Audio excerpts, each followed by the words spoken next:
तक लोगों को नहीं मालूम कि पूजन करने बैठते हैं तो सबसे पहले क्या करते हैं। पर सबसे पहला काम मंदिर में बिना पंडित के सबसे पहला काम कौन सा होता है? तो सबसे पहला काम होता है भगवान को धन्यवाद देना कि आज भी आपने मुझे इस मंदिर में आपका दीदार कराने के लिए, दर्शन कराने के लिए बुलाया। अगर पंडित साथ में होगा तो पहले वो मंत्र बोलेगा, स्वस्ति वाचन करेगा।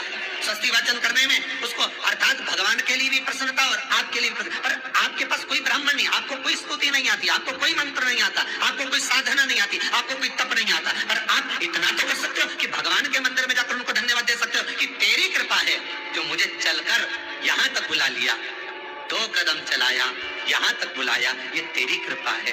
और बड़ी कृपा करी जो डलिया भर के पूजन का सामान भी लाई, बड़ी कृपा करी जो दूध भरकर भी लाई, बड़ी कृपा करी जो कलश भरकर भी लाई। कितने लोगों का फायदा है कलश भरकर मंदिर ले जाने में? देखिए जरा, कितने लोगों का फायदा। हिंदू धर्म में विष्णु पुराण में, पद्म पुराण में लिखा है, सौभाग्यवती नारी जब भरा हुआ पानी का लोटा लेकर कलश लेकर जाती है और उसको देखकर कोई व्यक्ति निकल कर चले जाता है तो जिस काम के लिए जाता है वो काम सफल हो जाता है। मंदिर का लोटा,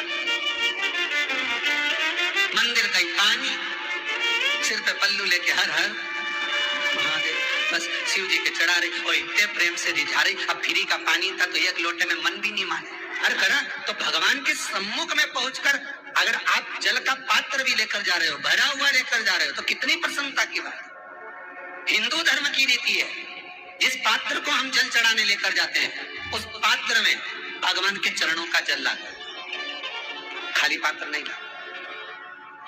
क्या लाते हैं? भगवान के चरणों का जल। उस चरणों तक को लेकर आए, घर में रखा, सबने अपने नैनों में लगाया, हृदय में लगाया, चित्तवृत्ति में लगाया। खाली पात्र हम लेकर वापस नहीं आ रहे हैं। शिव मंदिर में जब जाओ, जल चढ़ाने के लिए जाओ, पात्र तुमने शंकर जी को पूरा पानी चढ़ा भी दिया तो शंकर के चरणारविंद का थोड़ा सा जल पात्र में डाल के भले 2 बूंद लाओ, 4 बूंद लाओ, इतना सा लाओ, पर लाओ और उसको पूरे परिवार के नेत्रों में जब लेकर आए हो चरणों तक तो लगाओ। पर खाली पात्र नहीं लेकर। खाली पात्र लाने में ध्यान दीजिए, जब आप पूरा जल समर्पित कर देते हैं, जल समर्पित भी पूरा करना है। भगवान को चढ़ा रहे हो तो पूरा समर्पण होना चाहिए, पूर्ण समर्पण। इसलिए शंकर भगवान को अधूरा समर्पण नहीं, इसलिए श्रीफल भी पूर्ण चढ़ता है। शंकर जी के मंदिर में श्रीफल नहीं फूटता, पूर्ण। बेलपत्री भी पूरी, चावल का दाना भी चढ़ेगा तो आखा, फल भी चढ़ेगा तो आखा, फूल भी चढ़ेगा तो आखा। भगवान को कोई चीज खंडित नहीं चढ़ती। शिव जी जल भी चढ़ेगा तो पूर्ण। जिस जल को चढ़ाने के लिए लेकर गए उसको बचाकर नहीं लाना शिव मंदिर में से, संपूर्ण। क्योंकि भगवान के चरण की रज जब हमारे घर में प्रवेश करेगी तो हमारा आत्म कल्याण तो स्वतः ही हो जाएगा। शिव करुणा कर ही देंगे। और कई लोगों की आदत रहती है, और आपने भी गलती करी होगी, गए होगे, चढ़ा कर भी आए होगे, पूरा पानी भी उंडेल कर आए होगे, चढ़ा भी दिया, छोड़ भी आए, पर लेकर नहीं आए होगे। कई लोग गलती कर जाते हैं और फिर बाद में कहते हैं हम तो इतने साल से पूजन कर रहे हैं, भगवान हमारी सुन ही नहीं दिया। तो भगवान के मैं तो तैयार बैठा, और तू नवा के चली जाए, लेके तो कहीं जाए। भगवान थोड़ी ना कहेगा कि तू मेरे पास में आए तो मैं चरण की रज लेकर जा। भगवान थोड़ी ना कहेगा कि मेरे पास में आकर तू ये लेकर जा। भगवान तो कहेगा मेरे पास में आया है, मांगना कुछ मत, बस मुझे जो स्नान कराया है मेरा चरणों तक लेकर जा, छीट दे पूरे घर में, संपदा भरना मेरा काम है। जहां मेरी चरण की रज पहुंच गई वहां संपदा स्वतः पहुंच, मैं वहां पहुंच जाता तो चरणों तक ले जा। पर लोग ले जाते हैं, पूजन करते, कलश भी उड़ेलते, जल भी चढ़ाते, पर आते समय खाली लेकर आ जाते। भगवान को इतना बुरा लगता, मेरे दरवाजे से खाली जाए मुझे कितना बुरा लगेगा। जो आए वो भर कर जाए, भले 2 बूंद लेकर आओ, पर उसमें चरणों तक थोड़ा सा लेकर अवश्य। उसी तरह जल चढ़ाने के बाद हम जब लेकर आते हैं पात्र के अंदर, ये उसमें उसकी बरकत है। गर्ग संहिता में दूसरी चीज कही, उसको भी समझ। गर्ग संहिता में कहा गया, जब आप घर से जल लेकर जाते हो भरकर, तो ये सृष्टि की जितनी नदियां हैं, पृथ्वी पर जितनी नदियां विद्यमान हैं, जितने तालाब, जितने सरोवर, जितने कुंड, जितने विराजमान हैं, उन सारे तीर्थों का जल जब आप घर से लेकर निकलते हो तो वो तीर्थ का संपूर्ण जल आपके कलश में आ जाता है। और जब आप उस जल को शिव पर समर्पित कर देती हो और 2 बूंद चरणा तक लेकर जब जाती हो तो शिव महापुराण, गर्ग संहिता, पद्म पुराण कहती है वो जल साधारण नहीं रहता, वो गंगा जल बनकर तुम्हारे घर को पवित्र करने के लिए पहुंच जाता है। वो पवित्र गंगा जल बन उसको लेकर प्रवेश करता है। हम बार बार कहेंगे भगवान के मंदिर जब भी जाओ ना, चेहरे पर प्रसन्नता होना चाहिए। किसी से मिलने जाओ ना, चेहरे पर अगर प्रसन्नता नहीं और ऐसे पहुंच गए ना तो वो श्रेष्ठता नहीं मानेंगे। तुम तुम्हारी बहन के घर जाओ, सती मैया जलकर भस्म क्यों हुई? माता सती के भस्म होने का कारण क्या था? सती को पिता पर जितना क्रोध आया उससे ज्यादा क्रोध सती माता को अपनी बहनों पर आया कि मेरी इतनी बहन, ये 60 की 60 बहन मेरे सामने खड़ी रही और मैं आई तो प्रेम से मुस्कुराई तक नहीं। आप किसी के यहाँ जाओ और कोई के यहाँ पहुंचे और जाते से आप उस पहुंचे और कहा जी जी राधे राधे, जय श्री कृष्णा, हर हर महादेव, श्री शिवाय नमस्तुभ्यम, ओम नमः शिवाय, आपने बोला और उसके चेहरे पर प्रसन्नता नहीं आया तो ऐसे घर में जाने से कोई फायदा है? और आप किसी के यहाँ जा रहे हो तो आपके चेहरे पर भी प्रसन्नता होना चाहिए, सामने वाले को तो हो, आपके भी चेहरे पर। मंदिर में जब जब जाए, गुरु के दरवाजे पर जब जब जाए, परमात्मा के चरणारविंद में जब जब जाए, माता पिता के चरणों में जब जाए, घर के बुजुर्गों के पास जब जाए तो तुम्हारे चेहरे पर प्रसन्नता होना चाहिए।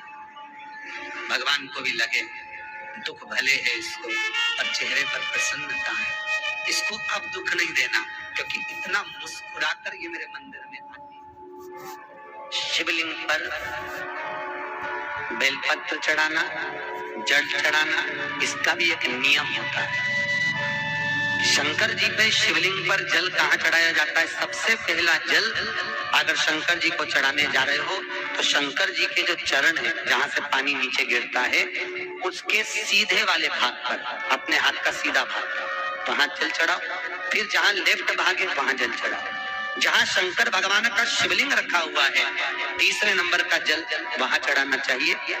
चौथे नंबर का जल भगवान शंकर के शिवलिंग पर चढ़ाना चाहिए। पांचवें नंबर का जल ऊपर अगर जलाधारी लगी हो तो उसमें चढ़ा, नी हो जलाधारी तो भगवान शंकर का जहाँ नंदी बैठा है, नंदी का एक पांव ऊंचा रहता है, उस पांव के पास में जल चढ़ाना चाहिए।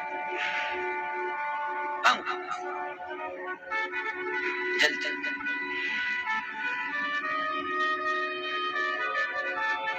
चरण के पास में ऐसे 5 स्थान दिए हैं जल चढ़ाने के।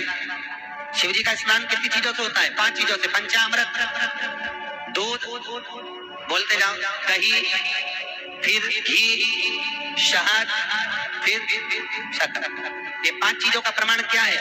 शास्त्र कहता है दूध चढ़ाने से घर में संतान की वृद्धि होती है, दही चढ़ाने से भगवान शिव के, अगर शिवलिंग पर हम दही चढ़ाते हैं उससे परिवार में प्रेम बढ़ता है।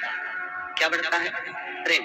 फिर घी चढ़ाने से हमारे घर से रोग दूर होता है। शहद चढ़ाने से, भगवान शंकर पर जो शहद चढ़ाया जाता है वो चढ़ाने से घर में संपदा की वृद्धि होती है। और 5वें नंबर पर भगवान को शक्कर, खांड, जो आप जानते होंगे, शक्कर आदि पिसी हुई चढ़ा देने से, शिव जी को चढ़ाने से हमारे घर के बच्चे जिद्दी नहीं होते।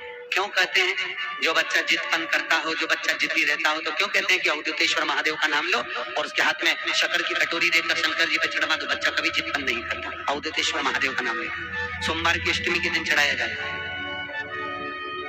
सोमवार की अष्टमी अवधूतेश्वर का नाम लेकर।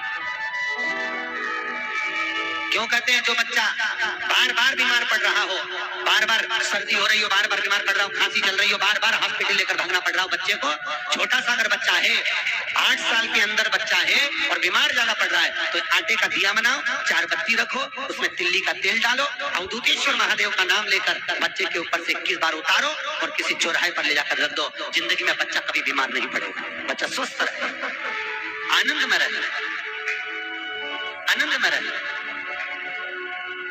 स्वस्थ। और वैसे भी प्रथम सुख, अरे बोलो, निरोगी काया। घर का प्रथम सुख निरोगी काया। व्यक्ति अगर धन की मूलता नहीं है, साहब पैसा अपनी जगह पर, फिर निवेदन करता हूं, धन अपनी जगह पर पड़ा है। सबसे पहला है परिवार में सब स्वस्थ रहे।